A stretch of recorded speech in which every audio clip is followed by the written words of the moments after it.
Sometimes people think you're just talking about ghosts. Often when people have a feeling of presence, they feel connected to it in some way. Imagine a kind of shadow figure, but where you're connected via an imaginary line. This is something which somehow you've got affinity with, but you don't know how or why. So there's something about felt presence which it's a story about us.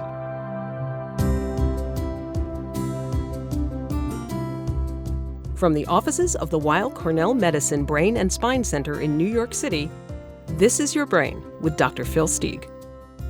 Internationally renowned scientist and researcher, Dr. Phil Steig is neurosurgeon-in-chief of the New York Presbyterian Weill Cornell Medical Center. This week, Dr. Steig and his guest explore presence, hallucination, or visitation. Hello, I'd like to welcome Professor Ben Alderson-Day, a specialist in atypical cognition and author of a book, Presence, A Journey Through the Science of Connection. We will talk about his research into the feeling of being visited by a presence. You have probably heard of presence referred to as the third man, guardian angel, or shadow figure. Let's learn about the context in which these experiences occur among explorers, scientists, researchers, and mediums. Ben, thanks for being with us today. Thanks, Phil. Great to be here. So what exactly inspired you to write this book? Well, I've been working as part of a project in Durham in the UK for a number of years, focusing on experiences of hearing voices that other people can't hear, what in psychiatric terms we'd usually refer to as auditory verbal hallucinations.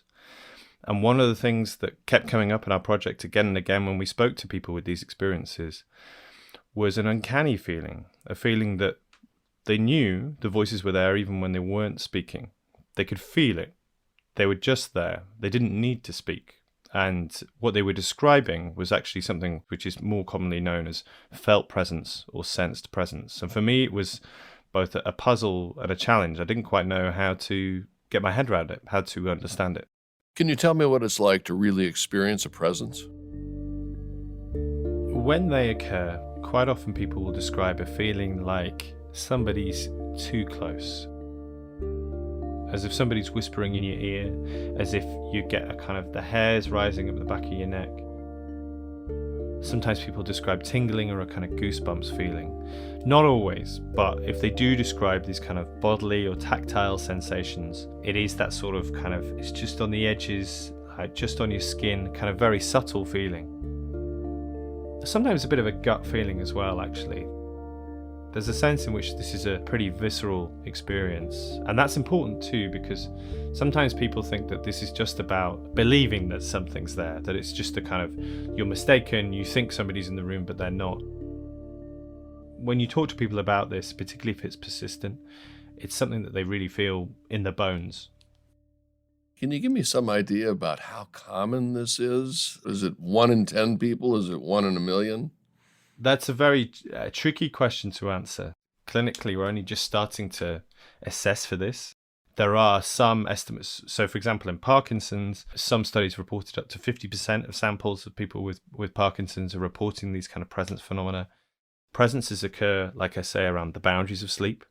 They occur in, for example, in grief and bereavement, and they occur in these extreme environments, the kind of limits of survival and endurance.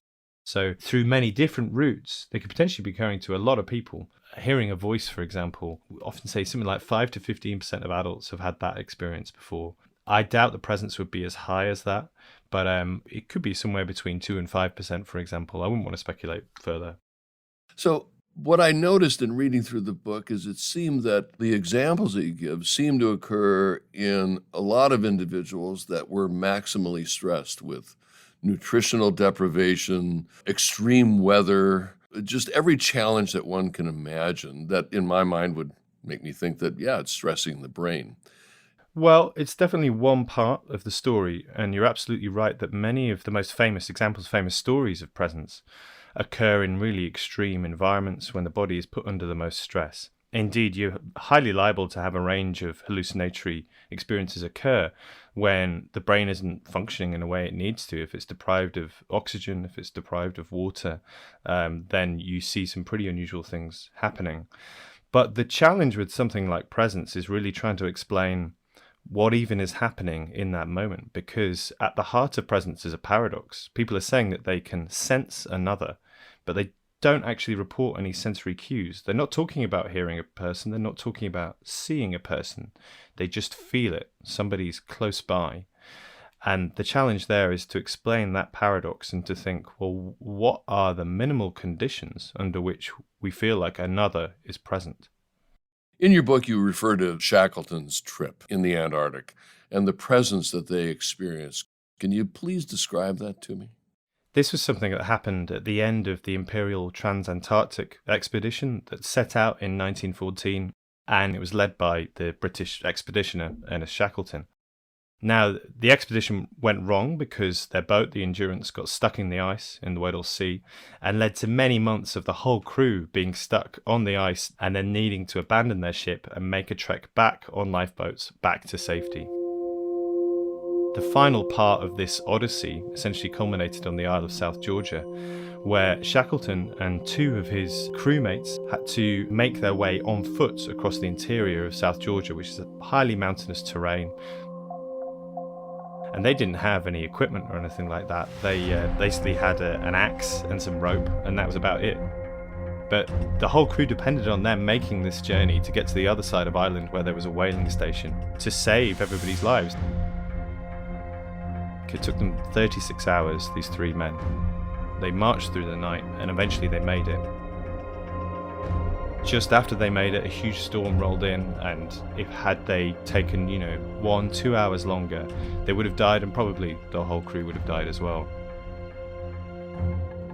And after that moment, what all three men said was they felt like there was a fourth person with them, somebody who was their companion all the way through that trek over the island. Shackleton considered it providence in some way. Providence had come to save them. And the other men largely described it in the same way, although all three were fairly reticent to talk about this experience. I would think that Shackleton and his group were so tired, so exhausted, and starved and sleep deprived that there's no way they could have any other sensation than what it is. Well, quite. But the clue there is also that their bodies are changing, right? When they're under that much stress, they might be numbing pain, they might be desensitized to things. And what happens is the mind creates new bodies, creates new people. You can't be the guy who's leading the expedition because you're exhausted, but luckily the shadow guy is over there and he's in charge now. Often in these sorts of survival situations where people have this feeling of presence, essentially they feel like they've been saved. Something beyond them has come and kind of got them out of the situation. It's not uncommon for these experiences to be referred to as guardian angels in some way. It feels like something really spiritually significant for them. Well, that's what I couldn't stop thinking about also is how is this different than, the burning bush with Moses or the Apostle Paul walking on the road to Damascus and being visited by something? Is it a delusion? Is it a hallucination? All these words come out. Yeah. But what is it? Potentially it could be all those things, and they could all be connected, and the challenge is to try and investigate that. I guess just thinking of the examples you gave there, they're primarily visual, and sometimes they're auditory. People get told these other commandments, people see the burning bush. And what's notable about, say, the kind of experience Shackleton had, which, by the way, is now known really as a kind of third man experience. This is in survival situations or mountaineers, they would talk about the third man factor or the third man effect. We call it the third man because the poet T.S. Eliot wrote about or referred to this experience in his poem The Wasteland in 1922. And he'd read about Shackleton's experiences, and he has a few lines in that poem that allude to this. So that became the legend in that moment. The spiritual is never far away when we're considering these kind of unusual, potentially hallucinatory, what we might term kind of non-self phenomena occurring. Often the only explanation that it feels like might apply is potentially a spiritual one. If you think about it, it's natural survivor bias in survival stories. We don't hear about the presences that push you off the mountain, right? So we always need to kind of be wary of the particular kind of powerful narrative of providence, of God saved us, because we might only be hearing half of the story. So I think most people can kind of imagine the psychological component of this. given the circumstances. But what's the neuroscience? What's going on? What parts of the brain are being activated either by the presence or by the circumstances leading to the presence? We know a number of things about how we think presence works in the brain, plausible mechanisms, and indeed there is a group based in Geneva in Switzerland who claim to have identified a presence network in the brain. So the science is really advancing here. What we know comes from a few different sources. First of all, neuropsychological cases of people with different types of kind of brain damage in some way or brain injury. Changes to the brain caused by, say, tumor or lesion often lead to some very unusual presence phenomena, including things like duplicated bodies or feeling that somebody is close by who's essentially mirroring your own body shape. These are more generally known as autoscopic phenomena. Very specifically, felt presence is often described as a kind of hydroscopic phenomena. Pardon me for interrupting, but can you please describe what you mean by hydroscopic? So these are phenomena where there's a feeling like your body is duplicated in some way. So there's a figure outside of you that is a kind of like a reflection of your own body, but not necessarily seen, maybe some visual elements, maybe a bit of an outline. It's usually distinguished from autoscopic phenomena where there's a literal doppelganger that you can see. So it feels like your body is being changed somehow and being mirrored outside of you. Now, what that has identified in the brain is certain areas are really key in producing presence. One area seems to be the insula, which is the deep part of the brain. A very deep part of the brain, often mapping how you're feeling inside and relaying that to the rest of the cortex, a process that we sometimes call interoception, but also tracking things like what's salient in your environment, what are the things that you really need to pay attention to, what's kind of really maximally significant. The insula lights up and makes us pay attention to something. So it's no surprise that many of the presence experiences and hallucinations more generally associated with changes to the insula often feel really damn significant, emotionally significant too. A second area is the temporoparietal junction, or the TPJ, and in particular the one on the left-hand side. Those are the different lobes of the brain. Yeah, think of it like a crossroads, okay, an intersection in traffic, okay, and we've got three lobes of the brain meeting at this point in the kind of back corner of your brain. There was an experiment reported in 2006 led by Shaharazi where there was a woman who was awaiting surgical treatment for epilepsy and consented to have parts of her brain stimulated with electrodes to see what kind of experiences occur. And there's a long history going back to the middle of the 20th century of research being done in this way, you know, with an open skull. So this young woman, they were stimulating parts of her left temporoparietal junction, and suddenly she felt like there was a shadow figure immediately to her side, mapping her body position. She didn't know who this figure was. It didn't really have a name. There's a vague sense of a gender. When they tried it again, at one point it felt like the presence was embracing her somehow. So the TPJ seems like a pretty important area for presence, but I think we can also say why that's likely to be the case as well. There's been research done on this where if you map the distance away from sensory or motor regions, the TPJ is one of the furthest places you can go in the brain to get away from those immediate senses. And that means it's kind of in a good like bird's eye position to abstract information from lots of different senses. So one idea about the TPJ is it's combining information from what we know about where our bodies are in space, what we know from what we can hear, and what we get from the occipital lobes, what we can see, and bringing all these things together to map where our bodies should be. Thus, when you stimulate it with electrodes, you disrupt that map. Where is your body in space? You don't know, but suddenly there's this shadow dude next to you. That's one idea about why presences might occur.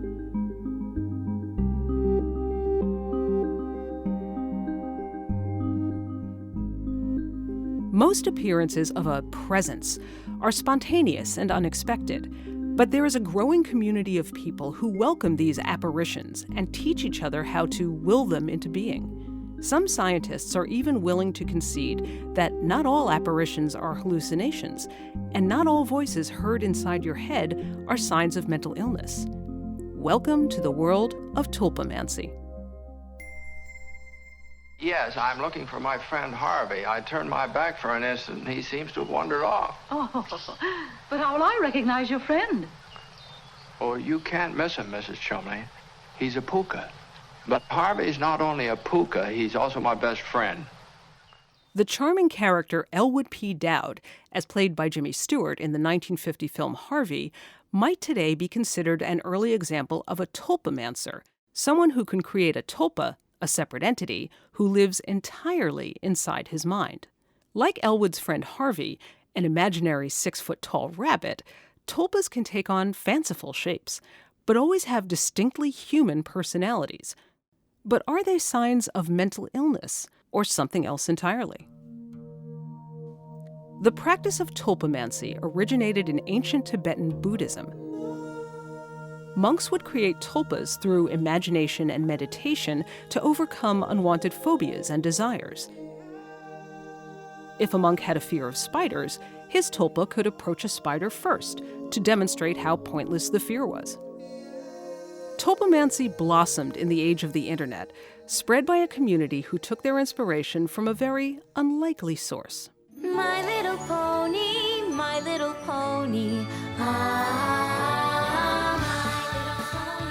A group of adult men who were fans of the animated series My Little Pony: Friendship is Magic, who charmingly refer to themselves as bronies, established a Reddit forum in 2012 to teach each other how to create tulpas based on their favorite characters from the show. It's true that some mental health professionals have equated Topamancy with schizophrenia or dissociative identity disorder. But those who enjoy their apparitions would dispute that, pointing out that they are in no distress and exhibit no other clinical dysfunction. Like Elwood P. Dowd, they just wanted to create a friend. And when an imaginary being makes you happier and less lonely, who's to call that an illness? As Ellie Cambria, a Topamancer from Warrensburg, Missouri, explains, bronies are very accepting of weirdness. The My Little Pony characters evoke a simple goodness. What fan wouldn't want one for a friend?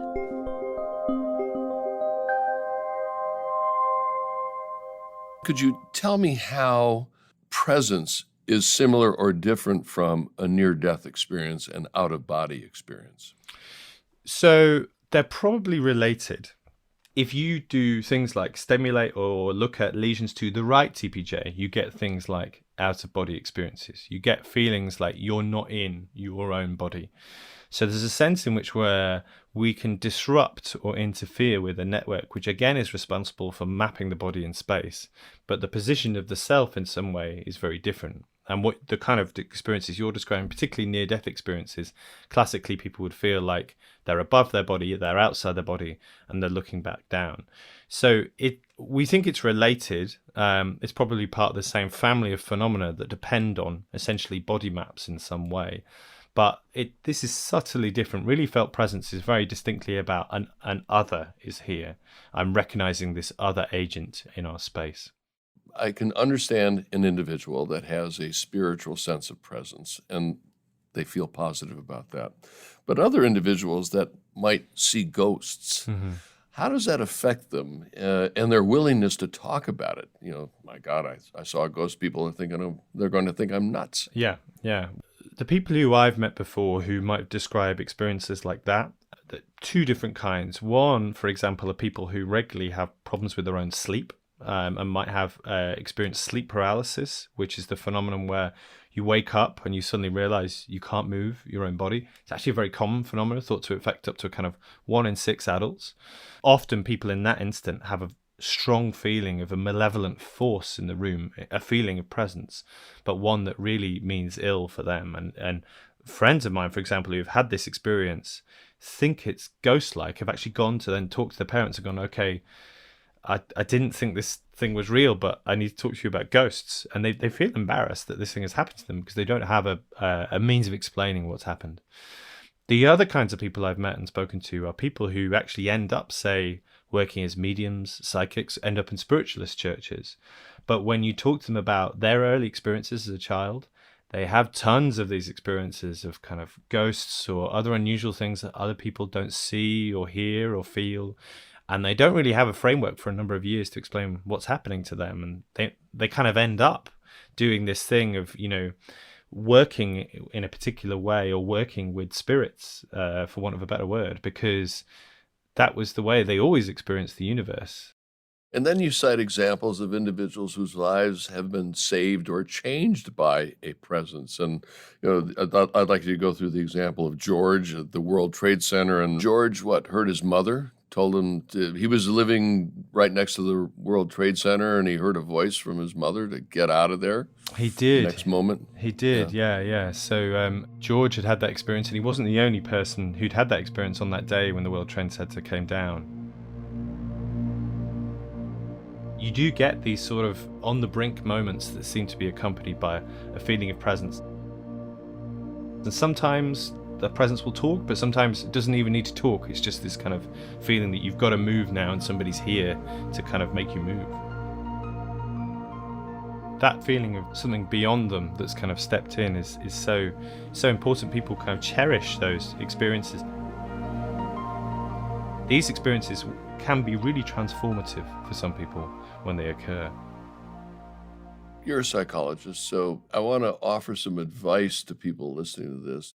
I would think a medium doesn't care what people think, but that stray individual that has that sense of presence, George hears his mother's voice.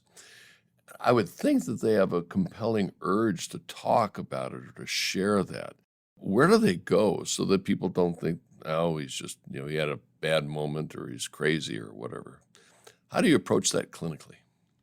Well, I think a lot of presences, if they're kind of, one-off experiences, and probably we are in most of cases talking one-off experiences, thinking of all the context we've already talked about, there may not be a need to go and talk to somebody about that or a kind of clinical need there, but there are definitely some persistent presences which people find really problematic. And actually, I think more counsellors and psychologists would be open to talking about these things than people might expect. So, for example, I know counsellors working in grief and bereavement, for example, who are really used to this thing happening. Sometimes people needing support because the enduring presence of, say, a lost loved one can actually be quite an ambivalent thing too. A lot of people turn to the internet. They turn to places like Reddit or anything like that, where they might sign, this thing has happened to me. Is that a good place to go?